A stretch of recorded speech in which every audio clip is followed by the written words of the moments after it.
faa'iidooyinka injirta. Cilmi baaris caafimaad oo la sameeyay ayaa xaqiijinaysa in injirtu ay tahay daawo looga hortago stroke madaxa. Maxaa yeelay injirtu marka ay ku dhex soconayso timaha waxa ay qofka ka daliigaysaa madaxa. Dhaqdhaqaaqeedana qofku waa uu dareemayaa.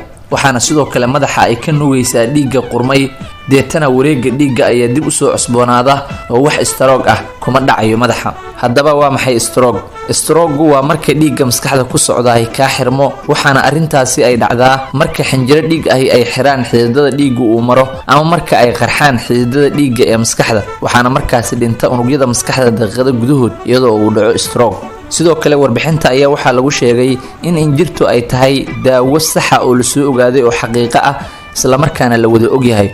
warbixinta ayaana xustay in qofka injirtu ay gasho uu yahay qof aad u caqli badan, waayo injirtu waxa ay dhiigga qurmay madaxa kaga nugtaa qaab toobin ah. sidoo kale waxa ay ilaalisaa in timuhu ay dhacaan oo ay qalalaan, taas oo kordhisa dhererka iyo cufnaanta timaha. waxaana warbixinta lagu soo koobay in injiri ka caqli badan tahay. haddaba maxaa isleedahay warbixintan ama warkan waa uu ka jiraa? haddii uu muuqaalkan kusoo gaaray like dheh, sidoo kalena copy link ama share garay si uu asxaab badan u gaaro.